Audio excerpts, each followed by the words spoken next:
Hello everyone, welcome to complex engineering. तो अभी हम लोग बात करेंगे ग्राहम्स लॉ के बारे में।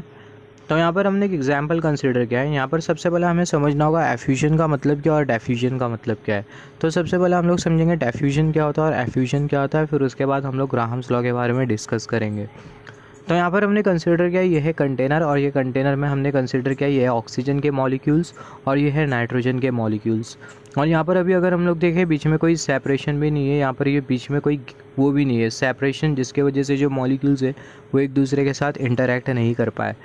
तो यहाँ पर अगर हम लोग देखें यहाँ पर कोई सेपरेशन नहीं है, तो बेसिकली होगा क्या, ये जो ऑक्सीजन के जो मॉलिक्यूल होंगे वो नाइट्रोजन के मॉलिक्यूल के साथ मिक्स हो जाएंगे, और जो नाइट्रोजन के जो मॉलिक्यूल होंगे वो ऑक्सीजन के मॉलिक्यूल के साथ मिक्स हो जाएंगे। हम लोग ऐसा भी बोल सकते हैं जो ऑक्सीजन के जो मॉलिक्यूल हो गए वो नाइट्रोजन के मॉलिक्यूल के साथ डिफ्यूज़ कर जाएंगे, और जो नाइट्रोजन के जो मॉलिक्यूल हो गए वो ऑक्सीजन के मॉलिक्यूल के साथ डिफ्यूज़ कर जाएंगे, और इसी को ही हम लोग बोलते हैं डिफ्यूजन। और यहाँ पर हम लोग देख सकते हैं फिगर हमें कुछ इस तरीके से दिखाई देंगी। सिमिलरली यहाँ पर हमें समझना होगा एफ्यूजन का मतलब क्या है।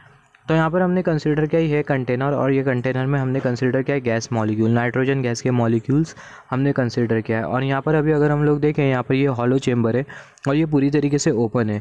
तो बेसिकली होगा क्या, ये जो नाइट्रोजन गैस के जो मॉलिक्यूल हो गए ये हॉलो चेम्बर के थ्रू बाहर आ जाएंगे, या फिर हम लोग बोल सकते हैं जो नाइट्रोजन गैस के जो मॉलिक्यूल्स हो गए वो डिसिपेट कर जाएंगे ये हॉलो चेम्बर के थ्रू। तो इसी को ही हम लोग बेसिकली बोलते हैं एफ्यूजन। तो ग्राहम्स लॉ ऑफ डिफ्यूजन, या फिर बोल सकते हैं एफ्यूजन, या तो हम लोग डिफ्यूजन कंसिडर करते हुए चलेंगे या फिर एफ्यूजन कंसिडर करते हुए चलेंगे।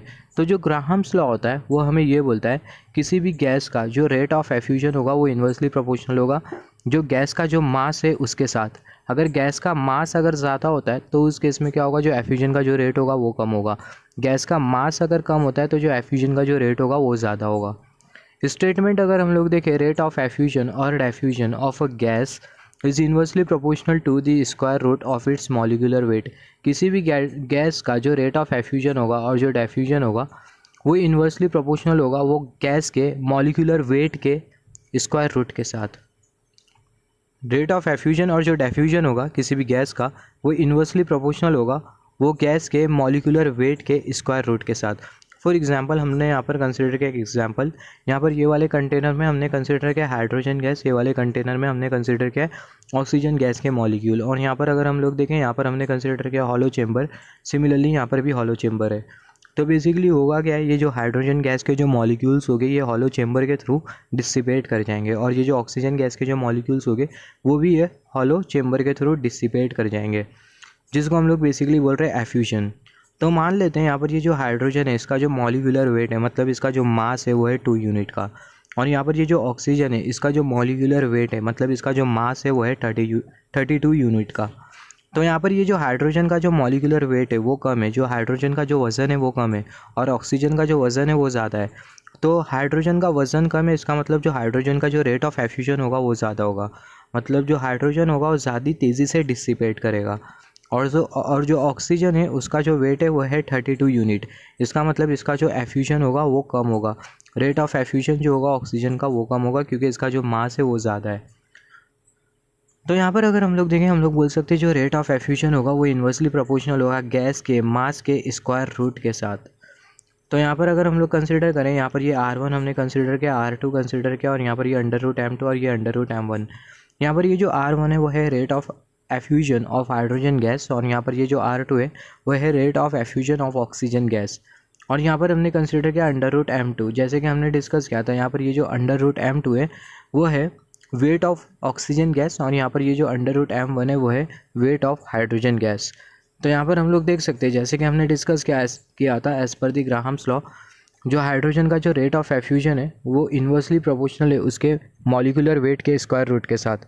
सिमिलरली यहाँ पर अभी अगर हम लोग देखें जो ऑक्सीजन का जो ये जो हाइड्रोजन का जो रेट ऑफ एफ्यूजन है, यहाँ पर हम लोग देख सकते हैं हाइड्रोजन का जो रेट ऑफ एफ्यूजन है वो इन्वर्सली प्रोपोर्शनल है उसके मॉलिक्यूलर वेट के स्क्वायर रूट के साथ। तो यहाँ पर अगर हम लोग देखें जैसे कि हमने डिस्कस किया था जो ऑक्सीजन का जो मास है वो है 32 यूनिट, और जो हाइड्रोजन का जो मास है वो है 2 यूनिट।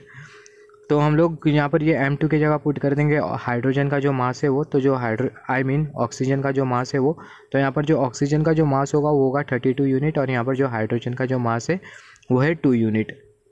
यहाँ पर M1 हमें क्या इंडिकेट कर रहा है, अगर आपको नहीं समझा यहाँ पर ये R1 ये हाइड्रोजन का हमने रेट ऑफ एफ्यूजन कंसीडर किया R2, यहाँ पर हमने कंसीडर किया ऑक्सीजन का रेट ऑफ एफ्यूजन। यहाँ पर ये M1 अपीयर कर रहा है, जैसे कि हमने डिस्कस किया था जो R1 है, वन एसोसिएटेड है हाइड्रोजन के साथ, तो यहाँ पर ये जो M1 है वो हाइड्रोजन का वेट है, हाइड्रोजन जो गैस है उसका मॉलिक्यूलर वेट है, और यहाँ पर ये जो M2 है वो ऑक्सीजन जो गैस है उसके मॉलिक्यूलर वेट है। तो M2 की जगह हम लोग पुट कर देंगे 32 यूनिट और M1 की जगह हम लोग पुट कर देंगे 2 यूनिट, तो हमें मिल जाएगा √32 और यहाँ पर ये √2 हमें मिल जाएगा। इसको अगर हम लोग इवेल्युएट करें तो हमें मिल जाएगा 4/1, तो हमें मिल जाएगा R1/R2 = 4/1। तो ये हमें क्या इंडिकेट कर रहा है, जो R1 है वो है rate of effusion for hydrogen gas, और जो R2 है वो है rate of effusion for oxygen gas. तो जो हाइड्रोजन गैस का जो रेट ऑफ एफ्यूजन है वो 4 टाइम्स से ज़्यादा है in comparison with the oxygen gas. क्यों 4 टाइम्स से ज़्यादा है हाइड्रोजन गैस का रेट ऑफ एफ्यूजन? क्योंकि अगर हम लोग देखें जो हाइड्रोजन गैस का जो मास है वो है 2 यूनिट और जो ऑक्सीजन गैस का जो मास है वो है 32 यूनिट। तो आई होप यहाँ से कॉन्सेप्ट क्लियर हो गया होगा। ग्राहम्स लॉ हमें क्या बोलता है? ग्राहम्स लॉ हमें ये बोलता है किसी भी गैस का जो रेट ऑफ एफ्यूजन होगा और जो डिफ्यूजन होगा वो इन्वर्सली प्रोपोर्शनल होगा गैस के वेट के साथ, गैस के वेट के स्क्वायर रूट के साथ। तो जो गैस का जो वेट है उसको हम लोग मॉलिक्यूलर वेट भी बोल सकते हैं। तो यहाँ पर अगर हम लोग देखें जो रेट ऑफ एफ्यूजन होगा वो प्रोपोर्शनल होगा आरएमएस स्पीड के साथ। आरएमएस स्पीड को अगर हम लोग इंक्रीज़ करेंगे, आरएमएस स्पीड अगर गैस की अगर ज़्यादा होती है तो जो रेट ऑफ एफ्यूजन होगा वो ज़्यादा होगा। गैस की अगर आरएमएस स्पीड कम होती है तो जो रेट ऑफ एफ्यूजन होगा वो कम होगा। तो मान लेते हैं यहाँ पर ये जो रेट ऑफ एफ्यूजन है हाइड्रोजन गैस का, उसके साथ एसोसिएटेड जो आरएमएस स्पीड है वो है v1, और जो रेट ऑफ एफ्यूजन है ऑक्सीजन गैस का उसके साथ एसोसिएटेड जो आरएमएस स्पीड है उसको हमने कंसिडर किया v2। तो हम लोग लिख सकते हैं R1/R2 = v1/v2, जैसे कि हमने डिस्कस किया था रेट ऑफ एफ्यूजन प्रोपोर्शनल होती है आरएमएस स्पीड के साथ। तो यहाँ पर अभी अगर हम लोग आरएमएस स्पीड ऑफ गैस का कॉन्सेप्ट कंसिडर करें तो हम लोग बोल सकते हैं प्रेशर वॉल्यूम दोनों का प्रोडक्ट ये बराबर में होता है 1/3, और यहाँ पर ये जो कैपिटल लेटर M है हमें इंडिकेट कर रहा है total mass of the gas molecule, और यहाँ पर हमने कंसिडर किया आरएमएस स्पीड का स्क्वायर। इसको हम लोग अरेंज करके कुछ इस तरीके से लिख सकते हैं आरएमएस स्पीड का स्क्वायर = 3 × PV, और यहाँ पर हमने कंसिडर किया डिनोमिनेटर में M। तो हमें पता है जो मास होता है वॉल्यूम में वो बराबर में होता है डेंसिटी के, मास पर यूनिट वॉल्यूम = डेंसिटी। तो यहाँ पर अगर हम लोग देखें जो P/M होगा ये डेंसिटी के बराबर में होगा, ये जो V/M होगा वो डेंसिटी के बराबर में होगा। तो हमें मिल जाएगा V² RMS = 3P, और यहाँ पर हमें मिल जाएगा डिनोमिनेटर में रो। इसको हम लोग फर्दर कुछ इस तरीके से लिख सकते हैं VRMS √, और यहाँ पर ये 3P और ये डिनोमिनेटर में रो। अगर हम लोग V1 के लिए अगर रिलेशन बनाना चाहे तो हम लोग बोल सकते हैं V1 = √3P और यहाँ पर ये रो1, और V2 के लिए हम लोग लिख सकते हैं √3P और यहाँ पर ये डिनोमिनेटर में रो2। जैसे कि हमने कंसिडर किया था R1 बराबर में होगा V1 के, R2 बराबर में होगा V2 के। यहाँ पर ये जो R1 है वो है rate of effusion of hydrogen, और जो R2 है वो है rate of effusion of oxygen. V1 RMS speed है हाइड्रोजन की, और यहाँ पर ये V2 है आरएमएस स्पीड ऑफ ऑक्सीजन। तो हम लोग लिख सकते हैं यहाँ पर ये V1 की जगह हम लोग पुट कर देंगे ये वाला पूरा टर्म, और ये V2 की जगह हम लोग पुट कर देंगे ये वाला पूरा टर्म। हमें मिल जाएगा √3P / रो1 और डिनोमिनेटर में √3P और डिनोमिनेटर में रो2। तो यहाँ पर अभी अगर हम लोग देखें यहाँ से कैंसलेशन हो जाएगा, 3P कैंसिल हो जाएगा, हमें मिल जाएगा √2 और यहाँ पर हमें मिल जाएगा √रो1। तो R1 / R2 = √2 और यहाँ पर हमें मिल जाएगा √रो1, और इसी को ही हम लोग बोलते हैं ग्राहम्स लॉ।